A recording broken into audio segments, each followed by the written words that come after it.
তো আগের ক্লাসে আমরা হিস্টোরিক্যাল ব্যাকগ্রাউন্ডের সম্পর্কে আলোচনা করছিলাম। তার মধ্যে প্রথমে আমরা ভারতের যে বিভিন্ন চার্টার অ্যাক্টগুলো সম্পর্কে, রেগুলেটিং অ্যাক্টগুলো সম্পর্কে আলোচনা করেছিলাম। তারপর আমরা কাউন্সিল অ্যাক্টগুলো সম্পর্কে আলোচনা করেছি।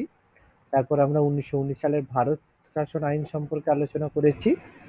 তারপর আমরা সাইমন কমিশন সম্পর্কে আলোচনা করেছি, নেহেরু রিপোর্ট সম্পর্কে আলোচনা করেছি এবং অ্যাট লাস্ট আমরা 1935 সালের ভারত শাসন আইন সম্পর্কে আলোচনা করেছিলাম।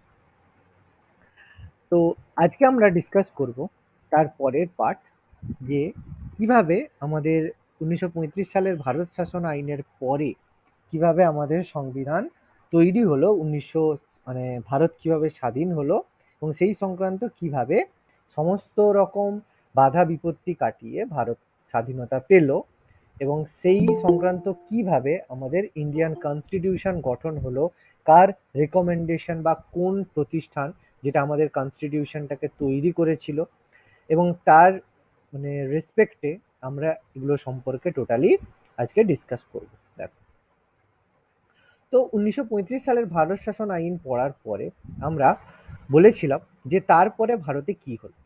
আচ্ছা, আমি আগের দিন বলেছিলাম, কার মনে আছে একটু আমাকে রেসপন্স করবে, যে 1935 সালের ভারত শাসন আইনটাকে কবে কার্যকরী করা হয়?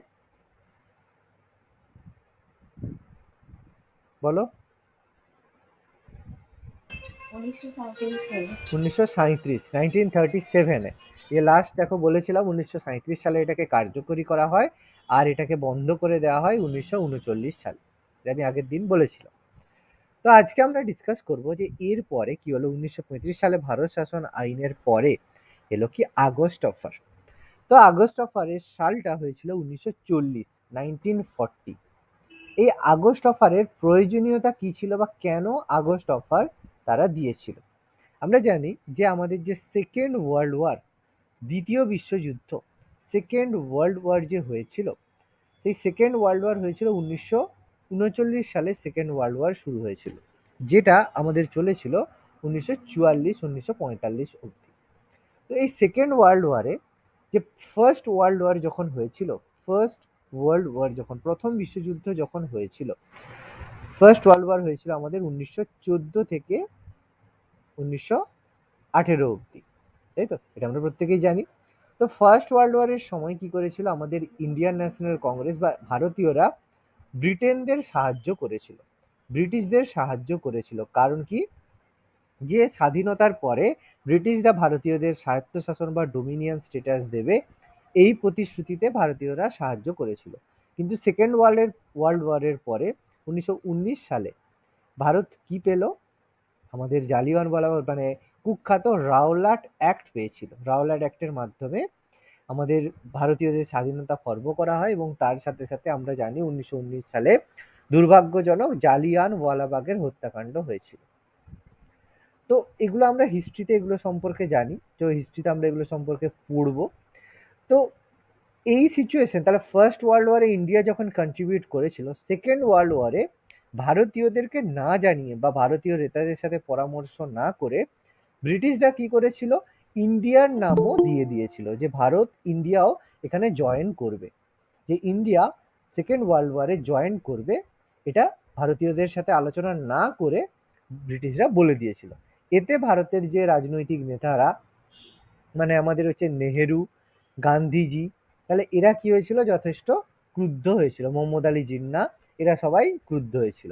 এই জন্য তারা পরিষ্কার বলেছিল যে তারা ব্রিটিশদেরকে সাহায্য করবে না।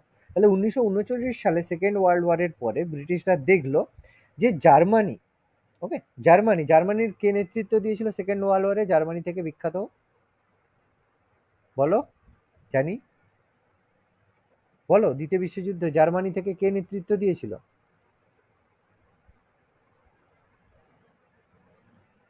জানি না কেউ? এই রে, কে নেতৃত্ব দিয়েছিল? আচ্ছা, প্রত্যেকে আমার অডিও কথা শুনতে পাচ্ছ ক্লিয়ার? হ্যাঁ স্যার। তাহলে জার্মানি থেকে কে যুদ্ধ করেছিল second world war? Sir Hitler. Hitler. তাহলে এটা তো কি বলবো, বাচ্চারাও বলতে পারবে। তো হিটলারের নেতৃত্বে তাহলে সেকেন্ড ওয়ার্ল্ড ওয়ার যেটা জার্মানি করেছিল, সেখানে হিটলারের যে মানে প্রেশার দেখলো বা এতে ব্রিটিশরা কি করলো, ভয় পেল। এই কারণে তখন আমাদের ভাইসরয় ছিল, যখন সেকেন্ড ওয়ার্ল্ড হয় তখন আমাদের ভাইসরয়ের নাম ছিল লর্ড লিনলিথগো। তার নাম ছিল লর্ড লিনলিথগো।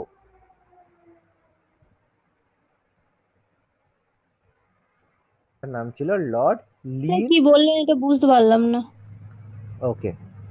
যে যখন সেকেন্ড ওয়ার্ল্ড ওয়ার হয়েছিল তখন হিটলার তো সেকেন্ড ওয়ার্ল্ড ওয়ার করছিল, এবং সেই হিটলারের সাথে জার্মানির সাথে আর কে ছিল, ইটালি ছিল আর জাপান ছিল, তাই তো? এরা মিলিতভাবে আমাদের হচ্ছে যুদ্ধ করেছিল। তাহলে এরা ব্রিটেন এবং আমাদের ইউএস এর বিরুদ্ধে এগেনস্টে যুদ্ধ করেছিল। ব্রিটেন আর ইউএস এর অ্যালায়েন্সের বিরুদ্ধে সেকেন্ড ওয়ার্ল্ড ওয়ার হয়েছিল।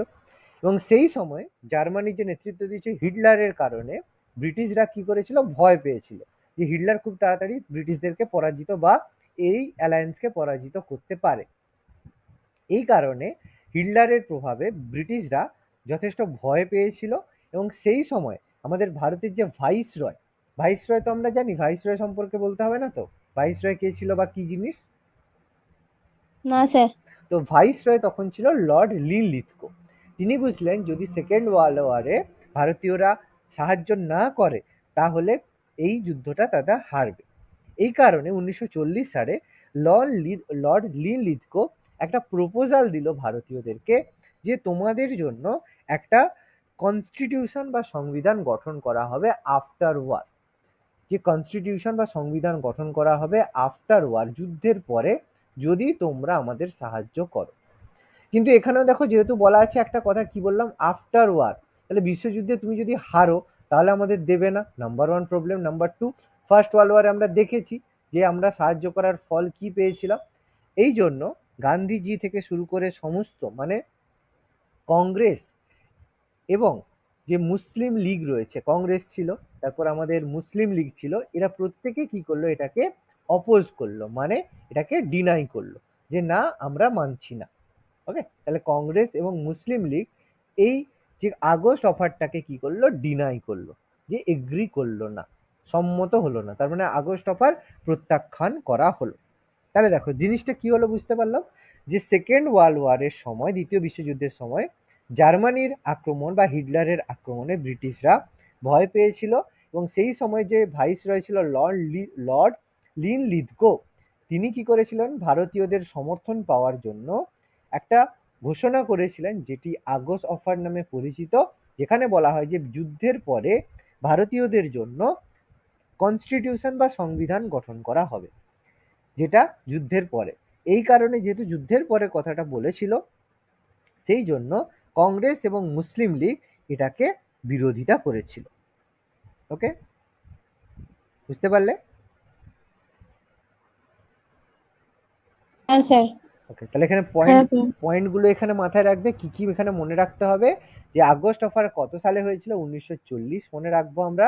নেক্সট আমরা মনে রাখবো তখন ভাইস রয় কে ছিল, লর্ড কথা লিনলিথগো। বুঝে যাচ্ছে না। কি বলছো, বুঝতে পারছো না কথা?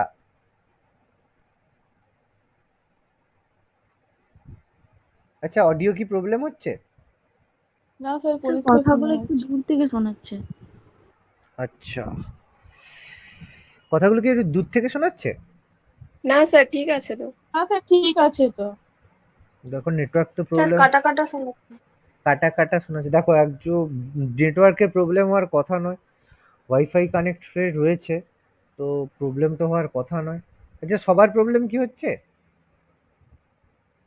না না স্যার। স্যার, প্রবলেম হয়নি। দেখো যার প্রবলেম হচ্ছে একটু লেফট করে জয়েন করো, আই থিঙ্ক নেটওয়ার্ক কোনো ইস্যু নেই আজকে, কারণ বৃষ্টিও হয়নি, ওয়াইফাই ঠিক আছে, তো প্রবলেম হবে না। একটু দেখে নাও, যার একটু প্রবলেম হচ্ছে একবার লেফট করে জয়েন করো।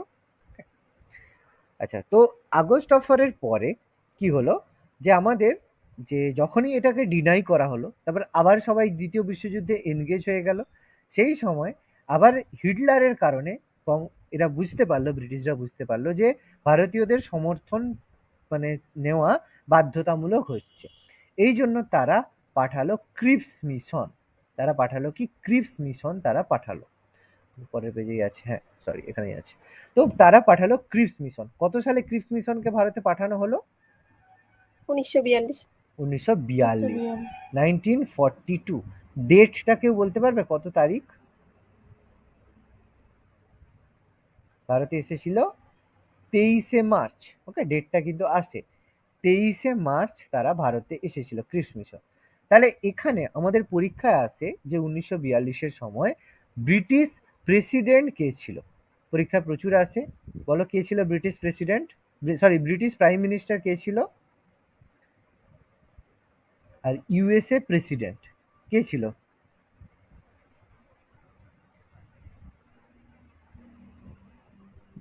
পারবে বলতে? রুজভেল্ট ছিল ইউএস এর প্রেসিডেন্ট। ইউএসএ প্রেসিডেন্টের নাম ছিল রুজভেল্ট। Very good. আর ব্রিটিশ প্রাইম মিনিস্টার কে ছিল? উইনস্টন কি? Churchill. Churchill. Very good, Winston Churchill. তাহলে এরা সেই সময় তারা বুঝতে পেরেছিল যে ভারতীয়দের সমর্থন নেওয়াটা বাধ্যতামূলক। এই জন্য তারা পাঠালো স্ট্যাফোর্ড ক্রিপসকে। কাকে পাঠালো? Stafford Cripps. স্ট্যাফোর্ড ক্রিপসটা কে? ব্রিটিশ পার্লামেন্টের একজন সদস্য।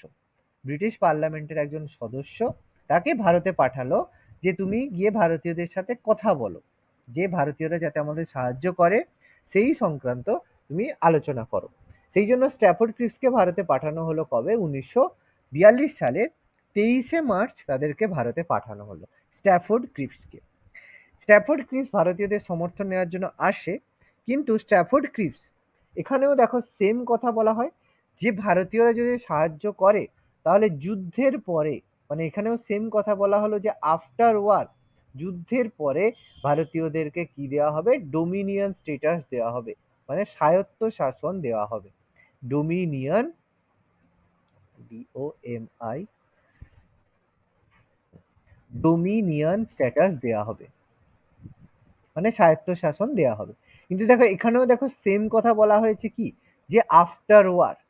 এই কারণে কি হলো, এটাকে কেউ কংগ্রেস বা মুসলিম লীগ অ্যাকসেপ্ট করলো না, এবং সেই কারণে এই সংক্রান্ত ক্রিপস মিশনকে আমাদের গান্ধীজি একটা বিখ্যাত কথা বলেছিলেন। গান্ধীজি ক্রিপস মিশনকে একটা কথা বলেছিলেন, কেউ বলতে পারবে কি বলেছিলেন? ওই ফেল করা cheque. Cheque on a tracing bank. এখানে গান্ধীজি এটাকে বলেছিলেন যে এটা ছিল একটা ফেল করা ব্যাংকের একটা পুরোনো দিনের হচ্ছে চেক আর কি, মানে একটা ব্যাংক, যে ব্যাংকটা ফেল হবে কিছুদিন পরে, যেটার আর কোনো অস্তিত্ব থাকবে না। তাই জন্য গান্ধীজি এটাকে বলেছিলেন। এক second,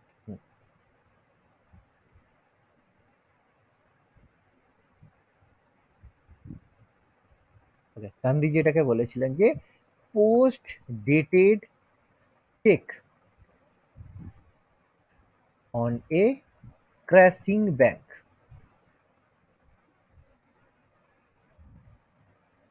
একটা ব্যাংক যেটা হচ্ছে কিছুদিনের মধ্যে ফেল করবে, সেই ব্যাংকের একটা cheque, post dated bank, post dated cheque অনেক ক্র্যাশিং ব্যাংক, গান্ধীজি এটাকে বলেছিলেন। তাহলে এটা প্রচুর কিন্তু আমাদের পরীক্ষা আসে যে গান্ধীজি কোন, মানে ইংল্যান্ডের এদের কোন কথাটাকে পোস্ট ডেটেড চেক বলেছেন, তাহলে আমরা কি বলবো যে ক্রিপস মিশনকে তিনি বলেছেন যে পোস্ট ডেটেড চেক। ওকে, খুব ইম্পর্টেন্ট ইনফরমেশন কিন্তু। এবার দেখো তাহলে ক্রিপস মিশনও ব্যর্থ হলো। তাহলে ক্রিপস মিশন ব্যর্থ হয়ে তারা কি করলো, এখান থেকে চলে গেল। এরপর কি হলো, ক্রিপস মিশন যখন ব্যর্থ হয়ে চলে যায়, এরপরে কি হয় যে 1943 সালে, 1943 আমাদের ভাইসরয় পরিবর্তন করা হয়। এখানে আমাদের নতুন ভাইসরয় ভারতে আসে। তার নাম কি ছিল? ভাইসরয় কে এসেছিল? লেখাই লর্ড আছে। ক্যানিং। ক্যানিং কেন আসবে বাবা, ক্যানিং তো অনেক দিন আগে, 1858-তে ক্যানিং, ততদিনে মোরের নতুন পুনর্জন্ম হয়ে গেছে তার। আচ্ছা, ভাইস রয় দেখো এখানে লেখাই আছে লর্ড ওয়াভেল, ঠিক আছে, লর্ড ওয়াভেল, এই যে পাশে লেখা আছে ওয়াভেল প্ল্যান। তাহলে লর্ড ওয়াভেল 1943 সালে ভারতের ভাইস রয় হিসেবে অ্যাপয়েন্টেড হয়েছিল। এবং তারপর যখন সেকেন্ড ওয়ার্ল্ড ওয়ার প্রায় শেষের দিকে এলো, তখন ভারতীয়দের সাহায্যর আবার প্রয়োজন পড়লো, মানে সাহায্য তো করছে না। এই জন্য লর্ড ওয়াভেল তার বিখ্যাত ওয়াভেল পরিকল্পনা পেশ করলেন কবে? 1945-এ। দেখো দুটোর মধ্যে যেন গুলিয়ে না যায়। ওয়াভেল প্ল্যানটা কিন্তু 1945, ওয়াভেল প্ল্যান 1945, কিন্তু ওয়াভেল ভারতের ভাইসরয় হিসেবে নিযুক্ত হয়ে এসেছিলেন 1943। দুটো গুলিয়ে যাবে না তো? মনে থাকবে? স্যার কি প্রসঙ্গে ওয়াভেল প্ল্যানটা করেছিল বলো কি ওটা কি কি বললেন? ওই সেম প্রসঙ্গ, দ্বিতীয় বিশ্বযুদ্ধে সাহায্য পাওয়ার জন্য। বারবার সাহায্য চাইছে, সাহায্য দিচ্ছে না। ওকে, এবার ওয়াভেল যখন বুঝতে পারলো যে ওয়াভেল পরিকল্পনা পেশ করলেন 1945-এ। এবার তিনি এই পরিকল্পনাটা পেশ করেছিলেন কোথায়? সিমলাতে। তিনি তার যে প্ল্যানটা সেটা পেশ করেছিলেন সিমলাতে। সিমলাতে একটা সর্বদলীয় বৈঠক তিনি করেছিলেন কবে?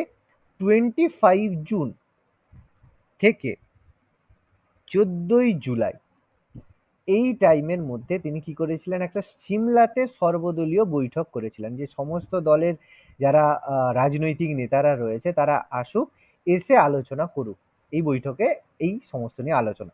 তাহলে ওয়াভেল পরিকল্পনা পেশ হয় কবে? 1945-এ। কবে ডেট? 25শে জুন থেকে 14ই জুলাই সিমলাতে এই বৈঠকের আহ্বান করেছিল। এই জন্য ওয়াভেল প্ল্যানকে আমরা সিমলা কনফারেন্স হিসাবেও বলে থাকি। কিন্তু এখানেও দেখো সেম, যেহেতু চেয়েছিল যে আমাদের ভারতীয়দের জন্য যে কনস্টিটিউশন প্রতিষ্ঠা করা হবে এবং তার সাথে সাথে একটা গণপরিষদ গঠনের কথাও বলা হয়েছিল, কিন্তু এখানেও দেখো সিমলা কনফারেন্সের মধ্যে কংগ্রেস এবং কংগ্রেস আর মুসলিম লীগ এখানে পার্টিসিপেট করেছিল, আর অন্যান্য দলও করেছিল, কিন্তু এই দুটো সবচেয়ে ইম্পর্টেন্ট দল। তো কংগ্রেস মুসলিম লীগ এখানে পার্টিসিপেট করেছিল এবং তাদের মধ্যে মত পার্থক্য হয়েছিল, কারণ মুসলিম লীগ চাইছিল যে সেপারেট পাকিস্তান। মুসলিম লীগ চাইছে কি সেপারেট একটা স্টেট, তারা চাইছে পাকিস্তান ডিমান্ড করছে, আর কংগ্রেস বলছে না, দেশ বিভাজন হবে না। এই কারণে দুজনের মধ্যে মত পার্থক্য হয়। পরীক্ষা আসে যে কংগ্রেসের থেকে রিপ্রেজেন্ট কে করেছিল ওয়াভেল প্ল্যান? ওয়াভেল প্ল্যানে কংগ্রেসের থেকে কে যোগদান করেছিল? তার নাম ছিল মৌলানা আবুল কালাম আবুল কালাম। আজাদ। মৌলানা আবুল কালাম আজাদ জাতীয় কংগ্রেসের সভাপতি ছিলেন 1941 সাল থেকে। 41 থেকে 45 কোনো সেশন হয়নি। এই টাইমে মৌলানা আবুল কালাম আজাদ জাতীয় কংগ্রেসের প্রতিনিধি ছিলেন। ইয়ংগেস্ট প্রেসিডেন্ট অফ আইএনসি বলা হয়, সবচেয়ে মানে কম বয়সী প্রেসিডেন্ট হয়েছিল ইন্ডিয়ান ন্যাশনাল কংগ্রেসে। তো রিপ্রেজেন্ট করেছিল কংগ্রেসে মৌলানা আবুল কালাম আজাদ। আর মুসলিম লীগের হয়ে রিপ্রেজেন্ট করেছিল কে? তার নাম ছিল মোহাম্মদ আলী জিন্না। লিয়াকত আলী খান। ঠিক আছে, মোহাম্মদ আলী জিন্না বললে অ্যাকচুয়ালি দেখো যে মোহাম্মদ আলী জিন্নার হচ্ছে সব জায়গায়, দেখো যে অ্যাকচুয়ালি কি হয়, যে হেড হয়, সে কিন্তু সব জায়গায় যায় না। ঠিক আছে, এই লিয়াকত আলী খান তাকে বলা হয় right hand of Mohammad Ali Jinnah. Okay, জিন্নার হচ্ছে ডান হাত বলা হয়, মানে সবচেয়ে বিশ্বস্ত ব্যক্তি। আমরা জানি ডান হাত কাকে বলা হয়, যাকে সব থেকে বেশি বিশ্বাস করে। সেই জন্য সমস্ত জায়গায় লিয়াকত আলী খানকেই মোহাম্মদ আলী জিন্না পাঠাতো। তাহলে পরীক্ষা আসে কিন্তু যে সিমলা কনফারেন্সে কংগ্রেসের হয়ে প্রতিনিধিত্ব করেছিলেন মৌলানা আবুল কালাম আজাদ, আর মুসলিম লীগের হয়ে প্রতিনিধিত্ব করেছিলেন কে? লিয়াকত আলী খান। মনে থাকবে? হ্যাঁ স্যার। দেখো তাহলে এখানেও দেখো প্ল্যানটা সেই জায়গায় ওয়াভেল হ্যাঁ, প্ল্যানটা ব্যর্থ হলো। তাহলে 1945 সালে এইটা দেওয়ার পরে, সিমলা কনফারেন্স দেওয়ার পরে যেটা সমস্যা হয়ে গেল কি 1945-এ 1945 সালে ওয়াভেল পরিকল্পনা পেশ করার পরে 1945-এ মানে সেপ্টেম্বর মাসে কি হলো, ইংল্যান্ডে ইলেকশন কন্ডাক্ট করা হলো। Election at England. এবং ইংল্যান্ডে ইলেকশন যে হলো, সেই ইলেকশনে যে উইনস্টন চার্চিলের যে রক্ষণশীল দেশ কনজারভেটিভ পার্টি, ওখানে দু ধরনের পার্টি হয়, একটা হচ্ছে কনজারভেটিভ পার্টি, আমাদের মতন নয় যে একটু ঝগড়া হলো একটা তৃণমূল এ Trinamool B Trinamool A B বানিয়ে নেবো, সেরকম না, ওখানে দুটো পার্টি হয়, কনজারভেটিভ পার্টি আর হচ্ছে লেবার পার্টি। ঠিক আছে, দু ধরনের দুটো পার্টি ওখানে থাকে। তো এই কারণে কনজারভেটিভ পার্টি থেকে মানে মেম্বার ছিল এই চার্চিল, ওকে, আর লেবার পার্টি থেকে নেতৃত্ব দিয়েছিল মানে এ ছিল, তার নাম ছিল, বলো কে বলতে পারবে?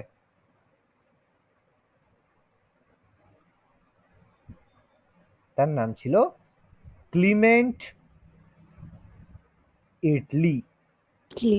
ওকে, আচ্ছা ক্লিমেন্ট এটলির নাম আমরা শুনেছি আগে?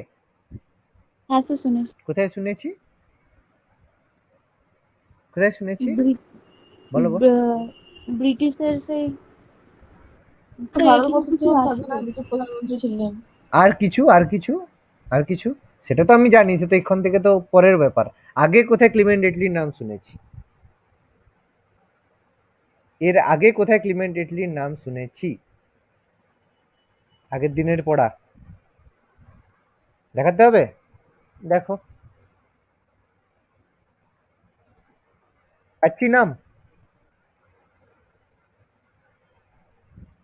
পাচ্ছি নাম পাচ্ছি? হ্যাঁ স্যার। হ্যাঁ স্যার, তাহলে এটা একটু তো মনে রাখতে হবে, এগুলো মনে না রাখলে পাবে কোথায়? যাই হোক, তো সাইমন কমিশনে যে 7 জন মেম্বার এসেছিল তার মধ্যেও কিন্তু ক্লিমেন্ট এটলিও ভারতে এসেছিলেন। ওকে, এই ক্লিমেন্ট এটলি 1945 সালে যখন ইলেকশন হলো, ইলেকশনে লেবার পার্টি কি করলো? জয়লাভ করলো। লেবার পার্টি যখন উইন হলো তখন ক্লিমেন্ট এটলি ব্রিটিশ প্রধানমন্ত্রী হলেন, ব্রিটিশ প্রাইম মিনিস্টার হলেন, এবং এই ইলেকশনে জেতার আগে তার নির্বাচনী প্রতিশ্রুতি ছিল, তিনি নির্বাচনী একটা প্রতিশ্রুতি দিয়েছিলেন, যে একটা প্রতিশ্রুতি মানে যে কথা দিয়েছিল। কি প্রতিশ্রুতি দিয়েছিল? যে যদি এতে জিতে যায়, যদি ভোটে জিতে যায় তাহলে ভারতীয়দের স্বাধীনতা দেবে। তার মানে ভোটে জিতে গেছে, এবার তাকে নির্বাচনী প্রতিশ্রুতি অনুযায়ী তাকে ইন্ডিপেন্ডেন্সি মানে তাকে ভারতীয়দের স্বাধীন দিতে হবে। ওকে, তো এই নির্বাচনী প্রতিশ্রুতিতে তিনি হ্যাঁ। হ্যাঁ নির্বাচনী প্রতিশ্রুতিতে, হ্যাঁ বলো বলো। স্যার বলছি আগের পেজটা একবার দেখান না, আমি একবার লেফট হয়ে গেছিলাম দিয়ে বুঝতে পারিনি গানটা। আচ্ছা, এই যে ওয়াভেল প্ল্যানটা আমি বলছিলাম, 1943 সালে লর্ড ওয়াভেল ভারতের ভাইসরয় হিসেবে নিযুক্ত হন। 1945 সালে তিনি ওয়াভেল পরিকল্পনা পেশ করেন। 25শে জুন থেকে 14ই জুলাইয়ের মধ্যে তিনি সিমলাতে কনফারেন্স করেছিলেন, এই জন্য সেটা সিমলা কনফারেন্স নামে পরিচিত। এখানে কংগ্রেসের হয়ে প্রতিনিধিত্ব করেছিল মৌলানা আবুল কালাম আজাদ, আর মুসলিম লীগের হয়ে প্রতিনিধিত্ব করেছিল লিয়াকত আলী খান। ওকে, ওয়াভেল পরিকল্পনাটা কি হয়েছিল? ব্যর্থ হয়েছিল কংগ্রেস এবং মুসলিমের মধ্যে মত পার্থক্যের কারণে। ক্লিয়ার? হ্যাঁ স্যার। ওকে, এবার দেখো ক্যাবিনেট মিশন আমি বললাম 1945 সালে যখন ইংল্যান্ডে ইলেকশন কন্ডাক্ট হলো, যেখানে কনজারভেটিভ পার্টি হেরে গেল, চার্চিল হেরে গেল, ক্লিমেন্ট এটলি সেখানে জয়লাভ করলো। এই কারণে তিনি তার নির্বাচনী প্রতিশ্রুতি যে নির্বাচনের পরে তাহলে তারা যদি ভোটে জিতে তাহলে ভারতকে স্বাধীনতা প্রদান করবে, এই কারণে নির্বাচিত প্রতিশ্রুতি অনুযায়ী তিনি কি করলেন? ভারতীয়দের জন্য স্বাধীনতার আইন পাস করার জন্য ভারতে কি পাঠালেন? ক্যাবিনেট মিশন পাঠালেন। কবে পাঠালেন? 1946 সালে ক্লিমেন্ট এটলি কি করলেন? ক্যাবিনেট মিশন পাঠালেন। এবং সেই ক্যাবিনেট মিশনের সময় পাঠালেন ক্লিমেন্ট এটলি পাঠালেন কাদেরকে পাঠালেন? দেখো 3 জন ব্যক্তিকে পাঠালেন। তার মধ্যে ক্যাবিনেট মিশনের হেড, আচ্ছা একটু না, আচ্ছা এখানটায় এখানটা বলা হয়নি। আচ্ছা, ক্রিপস মিশনে কাদেরকে পাঠিয়েছিল? Stafford Cripps. একটু ক্রিপস মিশনটা একটু ব্যাকে একটু লিখে নেবে। স্ট্যাফোর্ড মিশন, এখানে স্ট্যাফোর্ড ক্রিপসকে পাঠালো এদের হেড হিসেবে, তার নাম অনুসারে ক্রিপস মিশন হলো। আর পাঠিয়েছিল কাকে? পেথিক লরেন্সকে। পেথিক লরেন্সকে পাঠিয়েছিল। পেথিক লরেন্স আর ছিল এভি আলেকজান্ডার। এভি আলেকজান্ডার 3 জনকে পাঠিয়েছিল ভারতের ক্যাবিনেট মিশন মানে ক্রিপস মিশনের আন্ডারে। তাহলে এর মধ্যে হেড কে ছিল? স্ট্যাফোর্ড ক্রিপসকে প্রতিনিধিত্ব করে হেড করে পাঠিয়েছিল ক্রিপস মিশন। মানে সাহায্য করার জন্য পাঠিয়েছিল পেথিক লরেন্সকে, আর তার সঙ্গে পাঠিয়েছিল এভি আলেকজান্ডারকে।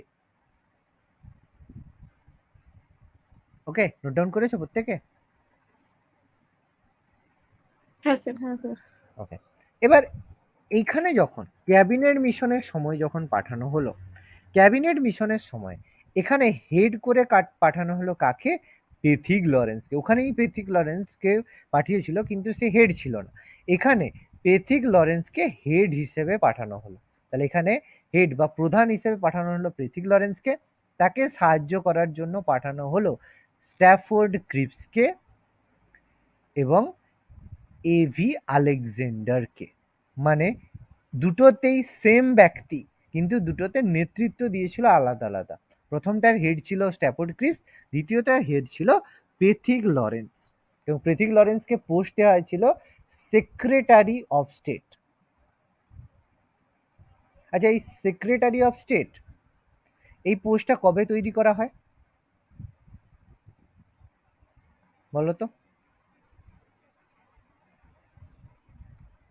পড়োনি, একদম পড়োনি, কেউ রিভিশনও করছো না। বলো, সেক্রেটারি অফ স্টেট পোস্টটা কবে তৈরি করা হয়? ভাইস রয় পোস্ট কবে তৈরি করা হয়? স্বাধীনতা এই ইয়ের পরে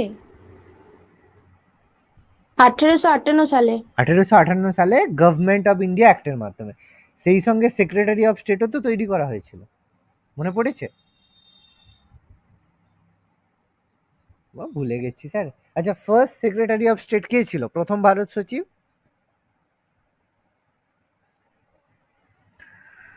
দেখো, দুদিন আগের পড়া কেউ পড়ছো না। প্রথম সেক্রেটারি অফ স্টেটের নাম ছিল আল স্ট্যানলি। আচ্ছা, যাই হোক, না পড়লে আর কি বলবো। যাই হোক, ক্যাবিনেট মিশন পাঠানো হলো পেথিক লরেন্স, স্ট্যাফোর্ড ক্রিপস আর এভি আলেকজান্ডারকে। তাহলে এরা ভারতে এসে পৌঁছালো কবে? এরা ভারতে এসে পৌঁছায়, ডেটটা মনে রাখবেন, 1946 তো আমরা জানি, ডেটটা আমাদের মনে রাখতে হবে 24 মার্চ। 24শে মার্চ তারা ভারতে আসে। কোথায় আসে? দিল্লিতে এসে পৌঁছয় তারা। দিল্লিতে এসে তারা পৌঁছায়, এবং পৌঁছে তারা কি করলো, ভারতীয়দের সাথে কথা বলল যে তারা ভারতীয়দের জন্য গঠন করবে কি, গণপরিষদ গঠন করবে। তারা ভারতের জন্য গঠন করবে কি, গণপরিষদ গঠন করবে। এবং ক্যাবিনেট মিশনের সুপারিশ অনুযায়ী ভারতে গঠিত হয় 1946 সালে গণপরিষদ, যেটাকে আমরা ইংলিশে বলি কনস্টিটিউয়েন্ট অ্যাসেম্বলি। কনস্টিটিউয়েন্ট অ্যাসেম্বলি,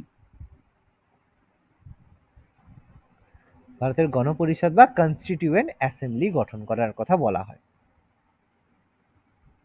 ওকে, এবং এই ক্যাবিনেট মিশনের ভারতে আসার উদ্দেশ্য ছিল, দুটো উদ্দেশ্য নিয়ে তারা ভারতে এসেছিল। তার মধ্যে নাম্বার 1, গণপরিষদ গঠন করা, দ্যাট ওয়াজ সাকসেসফুল। এবং তার সাথে সাথে গঠন করেছিল একটা কি, অন্তর্বর্তীকালীন সরকার। অন্তর্বর্তীকালীন সরকার মানে যেটাকে আমরা বলবো ইন্টারিম গভর্নমেন্ট। উদ্দেশ্য কি ছিল, যে ভারতে যে ক্ষমতা হস্তান্তর করা, এতদিন দেখো সবকিছু তো ব্রিটিশরাই করতো, এবার হঠাৎ করে যদি ভারতীয়দের কাছে সবকিছু ছেড়ে দিয়ে চলে যায়, তো তারা তো সামলাতে পারবে না। এই জন্য একটা সরকার গঠন করা হবে, সেই সরকারকে তারা ট্রেনিং দিবে, তারা ট্রেন করবে, ট্রেন করে তারা শেখাবে কিভাবে সমস্ত কাজ হয়ে থাকে। এই জন্য অন্তর্বর্তীকালীন সরকার গঠন করে, যেটাকে আমরা বলবো সুষ্ঠুভাবে ক্ষমতা হস্তান্তর এবং ভারতীয়দের জন্য গণপরিষদ গঠন করাই ছিল আমাদের এর উদ্দেশ্য, ক্যাবিনেট মিশনের উদ্দেশ্য। ওকে, প্রত্যেকে বুঝতে পারলে? বলো, এর মধ্যে কারো যদি কোনো কোশ্চেন থাকে বলো। এর মধ্যে কারো যদি কোনো কোশ্চেন থাকে। দুটোই উদ্দেশ্য ছিল, ক্যাবিনেট মিশনে গণপরিষদ গঠন আর অন্তর্বর্তীকালীন সরকার গঠন। দেখো, তোমাকে বলা হলো যে তুমি হচ্ছে কলকাতা যাবে, বা কলকাতা নয়, কোনো একটা জায়গায় যাবে। তো তোমাকে বলা হলো যে তুমি ওখানে যাবে, গিয়ে হচ্ছে মাসি বাড়িতে দেখা করবে, আর হচ্ছে আমার জন্য একটা কিছু একটা বললো কিনে আনবে। তাহলে তুমি সেখানে কোনো কোনো জায়গায় একটা উদ্দেশ্য যে যাবে, এরকম তো কোনো মানে নেই। একাধিক উদ্দেশ্য আমাদের থাকতে পারে, তাই তো? বুঝতে পারলে? তাহলে এরকম একাধিক উদ্দেশ্যই ক্যাবিনেট মিশনের ছিল। এবার দুটো উদ্দেশ্য তারা দেখানো হচ্ছে, এছাড়া আরো অনেক উদ্দেশ্য ছিল। ঠিক আছে, অনেক উদ্দেশ্যই ছিল, যেটা আমাদের অফিসিয়াল উদ্দেশ্য দুটোই। ক্লিয়ার? বুঝতে পারলাম প্রত্যেকে? হ্যাঁ স্যার। স্যার বলছি, ওইখানে ওই ক্লিমেন্ট এটলি যেটা বলেছেন ওইটা একবার বলুন না। যেটা বলেছেন বলতে? ক্লিমেন্ট এটলি কি করেছে ওইটা বুঝতে পারলাম না, নির্বাচনী প্রতিশ্রুতি। ও, ক্লিমেন্ট এটলি নির্বাচনী প্রতিশ্রুতি দিয়েছিল যে যদি তারা ভোটে যদি জিততে পারে তাহলে তারা ভারতীয়দের স্বাধীনতা প্রদান করবে, মানে ভারতের ইন্ডিপেন্ডেন্স অ্যাক্টটা তারা পাস করবে, মানে ভারতীয়দের তারা স্বাধীনতা প্রদান করবে। ওকে। আচ্ছা স্যার। ওকে, আচ্ছা, এবার দেখো, এবার আমরা ডিসকাস করব এই যে অন্তর্বর্তীকালীন সরকারটা সম্পর্কে। এই অন্তর্বর্তীকালীন সরকারটা গঠন করা হয়েছিল কবে? সেপ্টেম্বর মাসে। সেপ্টেম্বর 1946 সালের সেপ্টেম্বর মাসে এটাকে তৈরি করা হয়। কবে অবধি? আগস্ট 1947, কারণ 1947 সালের 15ই আগস্ট ভারত স্বাধীন হয়েছিল, ততদিন অবধি তারা ভারতের অন্তর্বর্তীকালীন সরকারের মধ্যে তারা ছিল।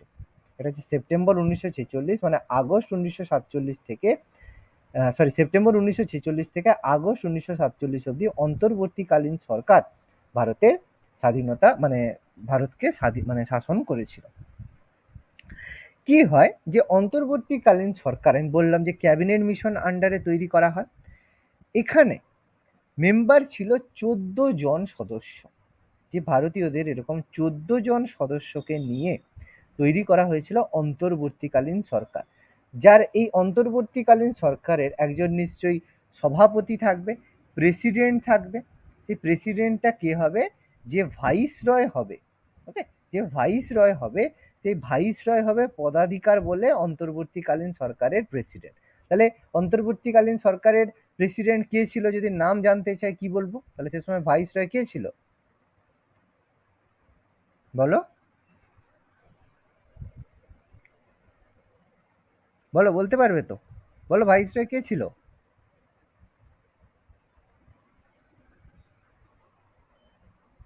শুনতে পাচ্ছ প্রত্যেকে? হ্যাঁ স্যার। ভাইসরয় কে ছিল তখন? Mount Batten. আমি এখনো নাম পাল্টেছি? আমি কি নাম পাল্টেছি এখনো? ওয়াভেল। তাহলে আমি কি একবারও মাউন্ট ব্যাটেনের কথা একবারও মেনশন করেছি? নিশ্চয়ই জিজ্ঞেস করেছি, মানে নিশ্চয়ই তোমাদের আমি বলেছি। তাহলে সেই সময় ভাইসরয় কে ছিল? লর্ড ওয়াভেল ছিল। তাহলে 1946 সালে, 1945-এর পরে লর্ড ওয়াভেল ছিল। তাহলে লর্ড ওয়াভেলের নেতৃত্বে ভাইসরয় হিসেবে 14 জন সদস্য বিশিষ্ট গঠন করা হলো কি আমাদের অন্তর্বর্তীকালীন সরকার বা ইন্টারিম গভর্নমেন্ট গঠন করা হলো। এই 14 জন মেম্বারের মধ্যে 6 জন ছিল কংগ্রেস থেকে, 6 জন মেম্বার ছিল ইন্ডিয়ান ন্যাশনাল কংগ্রেস থেকে। এর মধ্যে 5 জন ছিল, যে 5 জন মেম্বার ছিল যারা ছিল মুসলিম লীগ থেকে, মুসলিম লীগের মেম্বার ছিল। যদিও মুসলিম লীগ প্রথম অবস্থায় জাতীয় কংগ্রেস এই অন্তর্বর্তীকালীন সরকারে যোগদান করেনি, তার কারণ কি ভোটে তারা প্রচন্ড হেরেছিল, এই জন্য মোহাম্মদ আলী জিন্নাহ প্রথমে অংশগ্রহণ করেনি, কিন্তু পরে ওয়াভেলের বারবার অনুরোধে তারা যোগদান করেছিল। এছাড়া আর একজন ছিল যারা ছিল শিখ কমিউনিটি থেকে, আর একজন ছিল যারা খ্রিশ্চান কমিউনিটি থেকে, আর একজন ছিল যারা পার্সি কমিউনিটি থেকে। তাহলে কতজন হচ্ছে? 14 জন হচ্ছে। হ্যাঁ স্যার। ওকে, তাহলে 14 জন এরকম মেম্বার ছিল পার্সি। তাহলে এরা ছিল মোটামুটি আমাদের 3টে জায়গা থেকে, এখান থেকে। এই 14 জনের মধ্যে বিখ্যাত কিছু ব্যক্তিদের নাম আমাদের জানতে হবে। তার মধ্যে অবশ্যই আমাদের JL নেহেরু ছিল। JL নেহেরু ছিল, যেটা ছিল ভাইস প্রেসিডেন্ট। প্রেসিডেন্ট ছিল মাউন্ট ব্যাটেন, আর JL নেহেরু ছিল ভাইস প্রেসিডেন্ট। ওকে, আর তার সাথে ছিল আমাদের বল্লভভাই প্যাটেল, আর আমাদের ডক্টর রাজেন্দ্র প্রসাদ,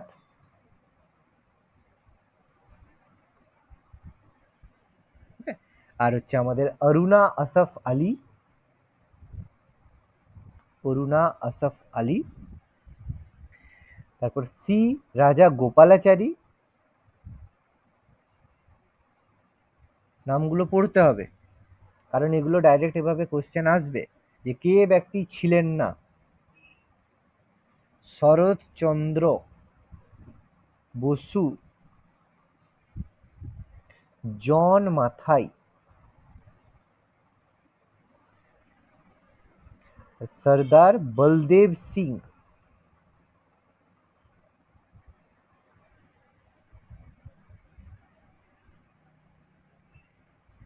মোটামুটি এদের নাম আমাদের পড়তে হবে। বাকি নামও বলতে পারি কিন্তু দরকার নেই। কয়েকজনের নাম: জেল নেহেরু, বল্লভভাই প্যাটেল, রাজা গোপালাচারী, অরুণা হাসাব আলী, চক্রবর্তী রাজা গোপালাচারী, শরৎচন্দ্র বসু, জন মাথাই আর বলদেব সিং। ওকে, আচ্ছা, এদের মধ্যে এই যে অন্তর্বর্তীকালীন সরকার, তাহলে এরা কি করেছিল, কবে সেপ্টেম্বর মাস থেকে গঠিত হয়েছিল? তাহলে যদি বলে অন্তর্বর্তীকালীন সরকার কবে শপথ গ্রহণ করে, এটাকে ওথ বলবো। কবে শপথ গ্রহণ অনুষ্ঠানে তারা যোগদান করেছিল, শপথ গ্রহণ করেছিল কবে? তাহলে অ্যান্সার লিখবে 2nd September. 2nd September 1946। 2nd September 1946 সালে শপথ গ্রহণ করেছিল অন্তর্বর্তীকালীন সরকার। এই সময় কিন্তু মুসলিম লীগ অন্তর্বর্তীকালীন সরকারে যোগদান করেন। মুসলিম লীগ জয়েন করেছিল 26 অক্টোবর। দেখবে 26 অক্টোবর মুসলিম লীগ জয়েন করেছিল। মুসলিম লীগ জয়েন্ট।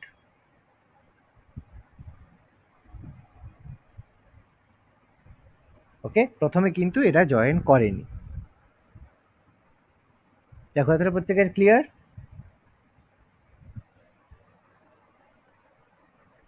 লিখেছো? হ্যাঁ স্যার। নোট ডাউন করেছো প্রত্যেকে?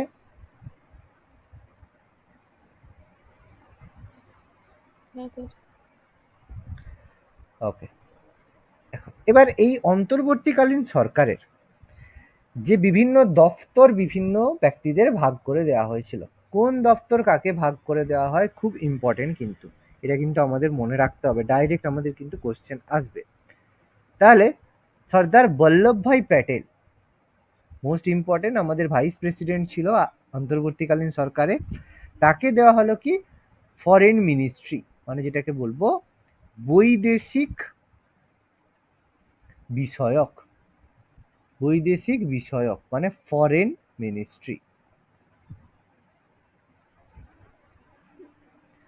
সর্দার বল্লভভাই প্যাটেল, বল্লভভাই প্যাটেলকে দেওয়া হলো হোম মিনিস্ট্রি, যেটাকে আমরা বলবো স্বরাষ্ট্র দপ্তর।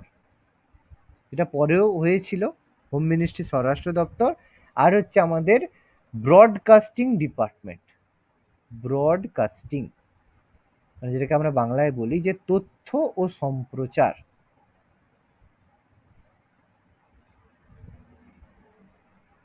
ডক্টর রাজেন্দ্র প্রসাদকে কোন ডিপার্টমেন্ট দেওয়া হলো? কৃষি। খাদ্য ও কৃষি। ভেরি গুড, খাদ্য ও কৃষি, এগ্রিকালচার ডিপার্টমেন্ট। এবং মনে রাখবে যে রাজেন্দ্র প্রসাদ কিন্তু আমাদের এগ্রিকালচার মিনিস্টার ছিল টিল কত সাল পর্যন্ত এগ্রিকালচার মিনিস্টার ছিল? কি বলে 1947? 15ই আগস্ট?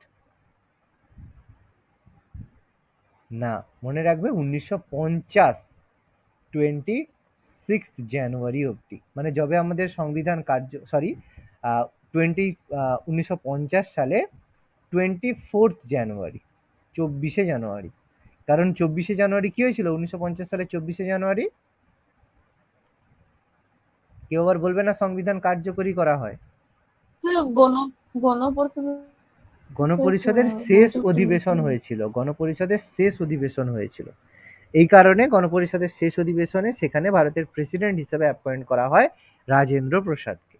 ওকে, জন মাথাইকে দেওয়া হলো agriculture ministry, sorry industry ministry, শিল্প। শিল্প দেওয়া হলো জন মাথাইকে। জগজীবন রাম, ওকে, জগজীবন রামকে দেওয়া হলো, আমি একটু, হ্যাঁ, আমাদের লেবার মিনিস্ট্রি, শ্রম ডিপার্টমেন্ট, লেবার মিনিস্ট্রি। খুব ইম্পর্টেন্ট লোক জগজীবন রাম, আমাদের দলিত সম্প্রদায় থেকে, বিহার থেকে নেতৃত্ব দিয়েছিলেন, দলিত সম্প্রদায় থেকে ছিলেন। এই জগজীবন রামের মেয়ের নাম বলতে পারবে? ডটার, ফেমাস সেই কারণেই জানতে হয়। Was the daughter of Jagjivan Ram? আমাদের ফার্স্ট ওমেন স্পিকার কে?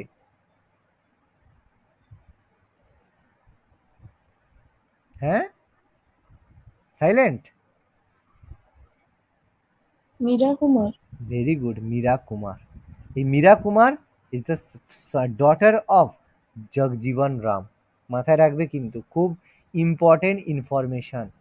ওকে, আমি খুব ভাইটাল ইনফরমেশনগুলো দিচ্ছি, এগুলো কিন্তু মানে ডাইরেক্টলি কোথাও পাবে না যদি না এভাবে ঘাঁটো। তো জগজীবন রাম ছিল শ্রম মিনিস্টার, বলদেব সিং ছিল আমাদের ডিফেন্স মিনিস্টার। ডিফেন্স মিনিস্টার যেটাকে আমরা বলবো প্রতিরক্ষা দপ্তর। লিয়াকত আলী খান মুসলিম লীগ থেকে এসেছিল, যেটাকে আমরা বলবো এর হচ্ছে ডান হাত ছিল। তিনি কি পেলেন? অর্থ দপ্তর, ফাইন্যান্স। কারণ বলেই ছিল যে আমাকে অর্থ দপ্তর দিতে হবে, তাহলেই আমি জয়েন করব, নাহলে আমি জয়েন করব না। এই কারণে ফাইন্যান্স মিনিস্টার ছিল লিয়াকত আলী খান। অরুণা আসফ আলীকে দেয়া হলো রেলওয়ে, মানে রেল দপ্তর, রেলওয়ে মিনিস্ট্রি দেয়া হলো। চক্রবর্তী রাজা গোপালাচারীকে দেয়া হলো এডুকেশন মিনিস্ট্রি, শিক্ষা, এডুকেশন মিনিস্ট্রি দেওয়া হলো। ওকে, আর গজনফ আলী খানকে দেওয়া হলো হেলথ মিনিস্ট্রি, স্বাস্থ্য দপ্তর। আর যোগেন্দ্রনাথ মন্ডলকে দেওয়া হলো ল মিনিস্ট্রি। আম্বেদকারের আগে কিন্তু বলবে স্যার আম্বেদকার কিন্তু ইন্টারিম গভর্নমেন্টে নয়, স্বাধীনতার পরে মানে 1947 সালে গভর্নমেন্ট অফ ইন্ডিয়া অ্যাক্টের মাধ্যমে হয়েছিল। দেখো, নোট ডাউন করেছো?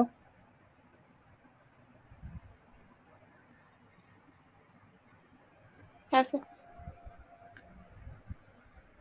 ওকে, তাহলে এই ডিপার্টমেন্টগুলো আমরা দেখলাম যে জওহরলাল নেহরুকে ফরেন মিনিস্ট্রি, বল্লভভাই প্যাটেলকে হোম মিনিস্ট্রি, রাজেন্দ্র প্রসাদকে agriculture ministry, John Mathai industry ministry, Jagjivan Ram labour ministry, Baldev Singh defence ministry, finance ministry Liaquat Ali Khan, railway ministry Aruna Asaf Ali, Chakravarti Raja Gopalachari education ministry, Ghazanfar Ali Khan health ministry, Jogendranath Mandal law ministry দেওয়া হয়েছে। এরপর দেখো, এই যে ভাগেটা চলছিল, এরপর কি হলো, মাউন্ট ব্যাটেনকে, এরপর ওয়াভেলকে সরিয়ে 1947 সালে 3 জুন কি করা হলো, ওয়াভেলকে সরিয়ে পাঠানো হলো কি লর্ড মাউন্ট ব্যাটেনকে। লর্ড মাউন্ট ব্যাটেনকে পাঠানো হলো কি, মাউন্ট ব্যাটেন ভাইসরয় হিসেবে পাঠানো হলো। কেন? ভারতের যে স্বাধীনতা আইন, ইন্ডিয়ান ইন্ডিপেন্ডেন্স অ্যাক্ট, সেটাকে পাস করানোর জন্য। এই মাউন্ট ব্যাটেন প্ল্যানের আরেকটা নাম আমরা বলি বলকান প্ল্যান। ওকে, মাউন্ট ব্যাটেন প্ল্যানের আরেকটা নাম বলা হয় বলকান প্ল্যান, বলকান পরিকল্পনা বলা হয়। এবং যেহেতু এটা থার্ড জুন এটাকে বলা হয়েছিল, এই জন্য মাউন্ট ব্যাটেন প্ল্যানকে আমরা এটাও বলে থাকি যে 3 জুন প্ল্যান। তাহলে যেটাই মাউন্ট ব্যাটেন প্ল্যান, সেটাই বলকান পরিকল্পনা, সেটাই হচ্ছে 3 জুন প্ল্যান। তাহলে এখানে মাউন্ট ব্যাটেন প্ল্যানে কি বলা হলো? বলা হয় যে ভারত বিভাগ, যে ইন্ডিয়া যে ভাগ হবে, ইন্ডিয়াকে যে ভারত পাকিস্তান ভাগ হবে, ভারত বিভাগের নীতি গৃহীত হয়, অ্যাকসেপ্ট করা হয় যে হ্যাঁ ভারত ভাগ হবে, ভারত বিভাগের নীতি গৃহীত হয়। ওকে, এবং এখানে বলা হয় যে এই 3 জুন অ্যাক্টের মাধ্যমে বলা হয় যে 1947 সালের জুলাই মাসে ভারতের মানে বলা হয় যে জুলাই মাসে ভারতীয়দেরকে স্বাধীনতা প্রদান করা হবে। এরপর কি হয়, আমাদের মাউন্ট ব্যাটেন প্ল্যানে প্রথমবার ভারত বিভাগের পরিকল্পনা গৃহীত হয়েছিল। এবং এরপরে দেখো, নেক্সট দেখো, ভারতের স্বাধীনতা আইন পাস করা হয় 1947-এ। 1947 সালে ইন্ডিয়ান ইন্ডিপেন্ডেন্স অ্যাক্ট পাস করা হয়, Indian independence act, Indian independence act pass করা হয়। এখানে কি করা হয়, যে একটা পাস করা হয় কবে, মনে রাখবে ডেটটা খুব ইম্পর্টেন্ট, 1947 সালের 14 জুলাই, 14ই জুলাই ইন্ডিয়ান ইন্ডিপেন্ডেন্স অ্যাক্ট পাস করা হয়। এখানে বলা হয় যে ভারতকে ভাগ করে দুটো ডোমিনিয়ন করা হবে, একটা হবে পাকিস্তান আর একটা হবে ইন্ডিয়া। ওকে, এই অ্যাক্টের মাধ্যমে বলা হয় যে ভারত এবং পাকিস্তান দুটো সেপারেট ভাবে ভাগ করা হবে। এবং ভাইসরয় যে পদটা এতদিন চলছিল, এই ভাইসরয় পদটাকে অবলুপ্ত করা হবে, মানে টোটালি বন্ধ করা দেওয়া হবে। তাহলে নো ভাইসরয়। তাহলে ভাইসরয় পদটা কি অবলুপ্ত করা হয়? কোন আইনের মাধ্যমে? ভারতের স্বাধীনতা আইনের মাধ্যমে।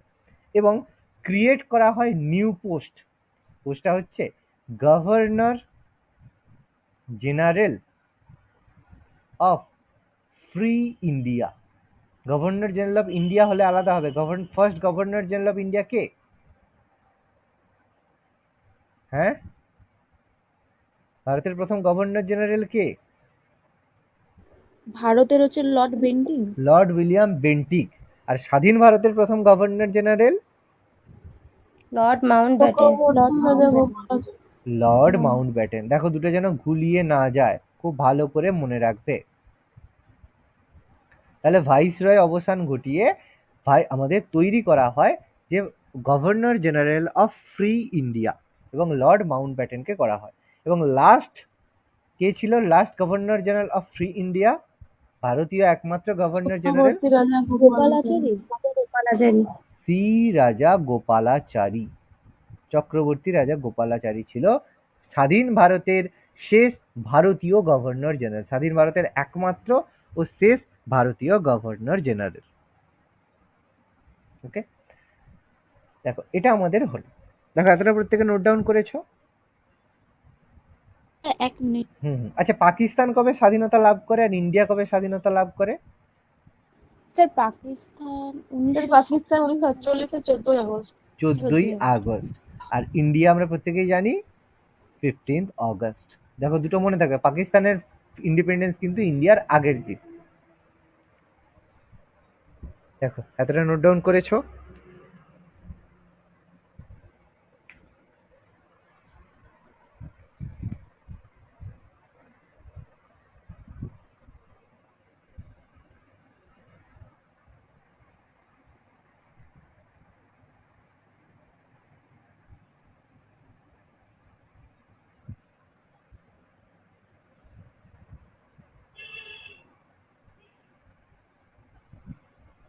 হয়েছে? হ্যাঁ স্যার।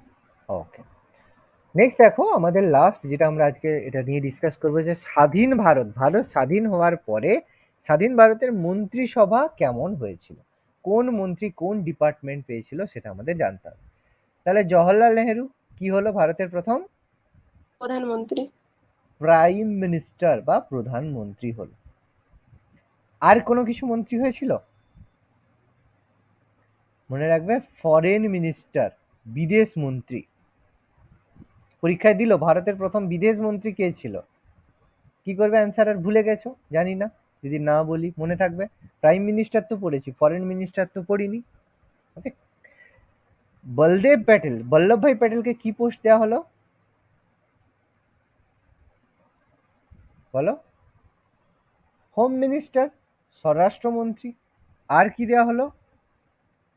আমাদের হচ্ছে ডেপুটি প্রাইম মিনিস্টার।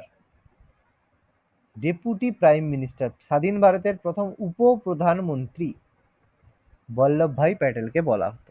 আর এছাড়া আমাদের যে তথ্য সম্প্রচার, মানে যেগুলো ইন্টারিম গভর্নমেন্টের ছিল, বেশিরভাগ দেখো সেগুলোই এলো, কিন্তু কিছু কিছু জিনিস পাল্টে গেল।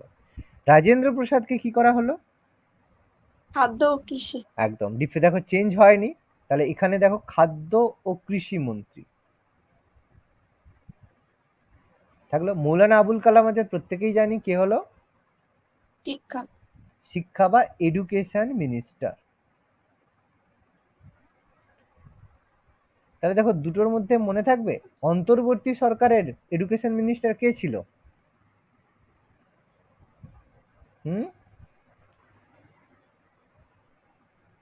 নোট ডাউন করেছো? হ্যাঁ স্যার। বলো দেখি, বলো। গোপালাচারী। এই যে চক্রবর্তী রাজা গোপালাচারী, ঠিক আছে? এখন নোট ডাউন করলে মনে থাকবে। জগজীবন রাম কোন ডিপার্টমেন্ট দেওয়া হলো? আগে কোন ডিপার্টমেন্টে ছিল জগজীবন রাম? শ্রম। লেবার। লেবার বা শ্রম। এখানেও দেখো সেম ডিপার্টমেন্টই পেল, লেবার মিনিস্ট্রি বা শ্রম ডিপার্টমেন্ট। বলদেব সিং কোন ডিপার্টমেন্টে ছিল? ডিফেন্স। ডিফেন্স ছিল। এখানেও দেখো সেম পেলো, ডিফেন্স বা প্রতিরক্ষা দপ্তর। রাজকুমারী অমৃত কাউর, অমৃত কাউর বলতে কর আর কি, কোন ডিপার্টমেন্ট পেলো? হেলথ ডিপার্টমেন্ট কার ছিল ইন্টারিম গভর্নমেন্টে? গজনফর আলী খান। গজনফ আলী খান এখানে। আর এখানে এলো অরুণা আসফ আলী, হেলথ ডিপার্টমেন্ট হলো, হেলথ বা স্বাস্থ্য দপ্তর।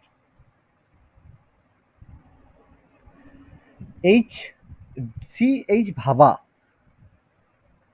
এলো ট্রেড বা বাণিজ্য মন্ত্রী, ট্রেড মিনিস্টার, বাণিজ্য দপ্তর দেওয়া হলো। জন মাথাই পেলো, কি ছিল জন মাথাই আগে, কি ছিল আগে, কোন ডিপার্টমেন্টে ছিল?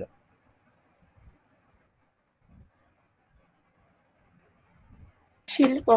শিল্প ছিল, শিল্প। শিল্প ছিল, তাকে দেওয়া হলো কি রেলওয়ে, রেলওয়ে মিনিস্ট্রি। আগে রেলওয়ে মিনিস্ট্রি কার হাতে ছিল?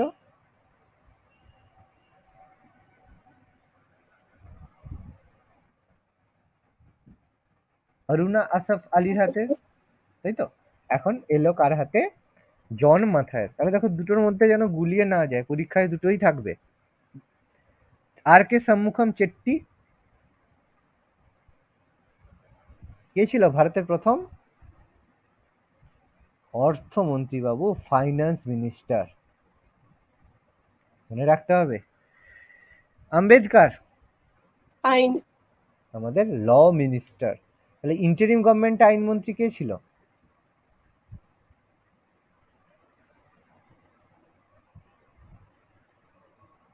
যোগেন্দ্রনাথ মন্ডল। যোগেন্দ্রনাথ মন্ডল। তাহলে এখানে হচ্ছে আম্বেদকর। আর শ্যামা প্রসাদ মুখার্জি ভারতের প্রথম শিল্পমন্ত্রী, বাঙালি, আমাদের হচ্ছে ইন্ডাস্ট্রি মিনিস্টার। ওকে, দেখো এটা আমরা ডিসকাস করলাম, দেখো প্রত্যেকে ক্লিয়ার। দেখো নেক্সট দিন আমরা শুরু করব ভারতের গণপরিষদ সম্পর্কে।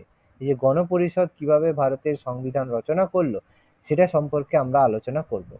পরের দিন আমরা যতটা পড়ানো হলো তার উপরে এমসিকিউ ডিসকাস করব, যতটা হলো আমরা তার উপরে টোটাল আমরা এমসিকিউ প্রথমে ডিসকাস করব, তারপরে আমাদের গণপরিষদ চ্যাপ্টারটা আমরা পড়ব। স্যার প্রত্যেকের মাউন্ট প্ল্যানের ওইটা একটু দেখান। কোনটা? Mount Batten. একটু ভালো করে বলো, বুঝতে পারলাম না। Mount Batten. আচ্ছা মাউন্ট ব্যাটেন, আচ্ছা হ্যাঁ, মাউন্ট ব্যাটেনের এটা কোনটা, এটা এর আগেরটা। মাউন্ট ব্যাটেনটা হচ্ছে 1947 সালে লর্ড মাউন্ট ব্যাটেনকে ভারতের ভাইসরয় হিসেবে আনা হয়। তার 3 জুন তার পরিকল্পনা তিনি পেশ করেন, যেটা মাউন্ট ব্যাটেন প্ল্যান নামে পরিচিত। যেহেতু এটাকে 3 জুন পাস করা হয় সেই জন্য এটাকে 3 জুন প্ল্যান বলা হয়। এবং এখানে কি হয়, ভারত বিভাগের নীতি, যে ইন্ডিয়ার যে সেপারেশন করা হবে, ইন্ডিয়ান সেপারেশনের যে পলিসি সেটা অ্যাকসেপ্ট করা হয়।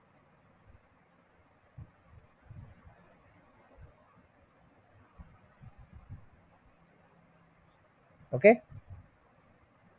ঠিক আছে স্যার। দেখো প্রত্যেকের ক্লিয়ার টপিক, কোনো কোশ্চেন?